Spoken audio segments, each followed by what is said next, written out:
അസ്സലാമു അലൈക്കും വറഹ്മത്തുള്ളാഹി വബറകാതുഹു.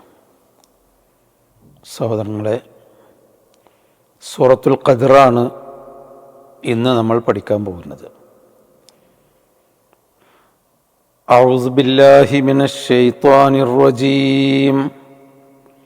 ബിസ്മില്ലാഹിർ റഹ്മാനിർ റഹീം. ഇന്നാ അൻസൽനാഹു ഫീ ലൈലത്തിൽ ഖദ്ർ വമാ അദ്റാക മാ ലൈലത്തുൽ ഖദ്ർ ലൈലത്തുൽ ഖദ്രി ഖൈറും മിൻ അൽഫി ശഹർ തനസ്സലുൽ മലായികതു വറൂഹു ഫീഹാ ബിഇദ്നി റബ്ബിഹിം മിൻ കുല്ലി അംർ സലാമുൻ ഹിയ ഹത്താ മത്ലഇൽ ഫജ്ർ.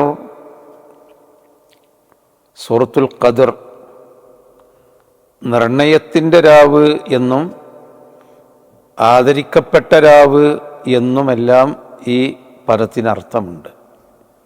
ഖദ്ർ എന്ന് പറഞ്ഞാൽ വഖദ്ദറ ഫീഹ അഖ്വാത്തഹ, അള്ളാഹു ഭൂമിയിൽ മനുഷ്യന് ആവശ്യമായ ഭക്ഷ്യവസ്തുക്കൾ നിർണയിച്ചു കൊടുത്തു എന്ന അർത്ഥത്തിൽ നിർണയത്തിൻ്റെ രാവ് എന്ന് പറയുന്നു. ഇനി അള്ളാഹുവിങ്കൽ ഏറ്റവും ആദരണീയമായ രാവാണിത് എന്ന അർത്ഥത്തിലും ഇതിന് പേരുണ്ട്. ഏതായിരുന്നാലും ഖുർആൻ അവതരിച്ചത് ലൈലത്തുൽ ഖദറിലാണ് എന്ന വിഷയത്തിൽ ആർക്കും സംശയമില്ല. ഖദറിൻ്റെ രാവിലാണ്, ആ രാത്രിക്കാണ് ലൈലത്തുൽ ഖദർ എന്ന് പറയുന്നത്. 3 സ്ഥലങ്ങളിൽ ഖുർആൻ അവതരിപ്പിച്ച വിഷയവുമായി ബന്ധപ്പെട്ട് അള്ളാഹു പറഞ്ഞത് കാണാം.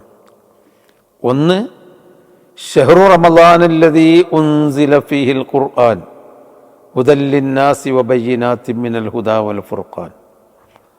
റമളാൻ മാസമാണ് ഖുർആൻ അവതരിപ്പിക്കപ്പെട്ടത് എന്ന്. ഇവിടെ രാത്രിയിലാണ് എന്ന് പറയുന്നു. അനുഗ്രഹീതമായ നിർണയത്തിൻ്റെ രാത്രിയിലാണ് എന്ന് പറയുന്നു. സൂറത്തു ദുഖാനിൽ അള്ളാഹു പറയുന്നത് ഇന്നാ അൻസൽനാഹു ഫീ ലൈലത്തിൻ മുബാറകത്തിൻ, ഒരു അനുഗ്രഹീതമായ രാത്രിയിലാണ് ഖുർആൻ അവതരിപ്പിച്ചത് എന്നാണ്. അപ്പോൾ ഖുർആൻ യുഫസ്സിറു ബഅ്ലുഹു ബഅ്ലൻ, ഖുർആൻ ചിലതിനെ വ്യാഖ്യാനിക്കും എന്ന പൊതുതത്വം അനുസരിച്ച് ഈ 3ഉം ഒന്നിനെ പറ്റി തന്നെയാണ്. ഒന്ന്, റമളാൻ മാസത്തിൻ്റെ പ്രാധാന്യം പറഞ്ഞപ്പോൾ ആ മാസത്തിൽ ഖുർആൻ അവതരിച്ചു എന്ന് കാണാം. ലൈലത്തുൽ ഖദറിൻ്റെ പ്രാധാന്യം ഹദീസിൽ നമുക്ക് വ്യക്തമായി റസൂലുള്ളാഹി സ്വല്ലല്ലാഹു അലൈഹി വസല്ലം പഠിപ്പിച്ചു തന്നിട്ടുണ്ട്. നിങ്ങൾ ലൈലത്തുൽ ഖദറിൻ്റെ റമളാനിൻ്റെ അവസാനത്തെ 10 ഒറ്റയിട്ട രാവുകളിൽ ലൈലത്തുൽ ഖദർ അന്വേഷിക്കുക, അതിനെ തേടിപ്പിടിക്കുക എന്ന്. ആ അർത്ഥത്തിൽ റമളാനിലാണ് ഖുർആൻ അവതരണം ആരംഭിച്ചത്. റമളാനിലെ അവസാനത്തെ 10ലാണ് ഖുർആൻ അവതരണം ആരംഭിച്ചത് എന്ന് രണ്ടു കൂടി ചേർത്ത് വായിക്കുമ്പോൾ രണ്ടും ഒന്ന് തന്നെയാണ്, വൈരുദ്ധ്യമില്ല. പിന്നീട് സൂറത്തു ദുഖാനിൽ ലൈലത്തും മുബാറക, ഒരു അനുഗ്രഹീത രാത്രിയിലാണ്. ഫിഹാ യുഫ്രഖു കുല്ലു അംറിൻ ഹക്കീം, എല്ലാ സുദൃഢമായ കാര്യങ്ങളും വേർതിരിക്കപ്പെടുന്ന രാത്രിയാണ് എന്ന് ഖുർആൻ പഠിപ്പിച്ചത്. അതും ഖുർആനിൻ്റെ അവതരണ രാത്രിയിലെ ഒരു വിശേഷതയാണ്. ലൈലത്തുൽ ഖദറിൽ മനുഷ്യൻ്റെ കാര്യങ്ങളെല്ലാം നിർണയിക്കപ്പെടുന്നു എന്ന്. പല വ്യാഖ്യാനങ്ങളും ഇതിന് വന്നിട്ടുണ്ട്. എന്താണ് നിർണയിക്കുന്നത് എന്ന് ചോദിച്ചാൽ, ഒരുപക്ഷെ ഖുർആനിൻ്റെ അവതരണത്തോടുകൂടി ലോകാവസാനം വരെയുള്ള മനുഷ്യന്മാരുടെ ജീവിതക്രമങ്ങൾ നിർണയിച്ചു എന്ന് വ്യാഖ്യാനിക്കപ്പെട്ടവരുണ്ട്.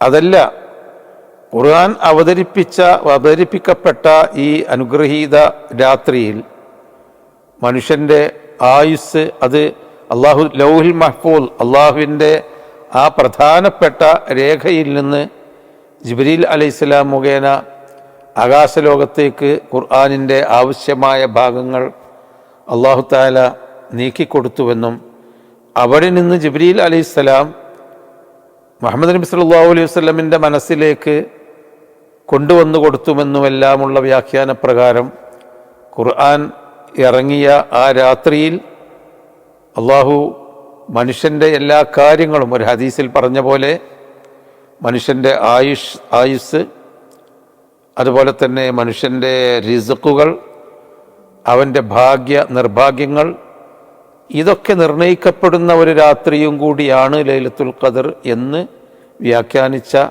വ്യാഖ്യാതാക്കളുടെ ഭാഗത്താണ് ഭൂരിപക്ഷം പണ്ഡിതന്മാരുമുള്ളത്.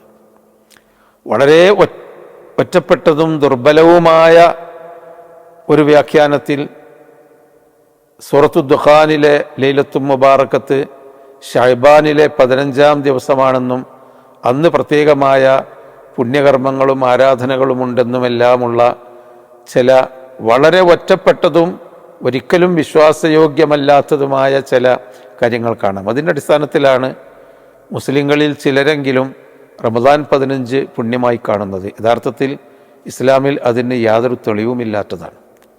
ചുരുക്കത്തിൽ ലൈലത്തുൽ ഖദർ ഷഹ്റു റമദാൻ, അത് ലൈലത്തുൽ മുബാറക്ക, അനുഗ്രഹീത രാത്രിയാണ് എന്നിങ്ങനെ യോജിപ്പിച്ചുകൊണ്ടാണ് ഖുർആൻ ഒരായത്തിനെ മറ്റൊരു ആയത്ത് വ്യാഖ്യാനിച്ചതായി കാണിക്കുന്നത്. ഇൻഷാ അല്ലാഹ് സൂറത്തു അൽ ഖദറിൻ്റെ ബാക്കി ഭാഗം നമുക്ക് അടുത്ത ക്ലാസ്സിൽ പഠിക്കാം.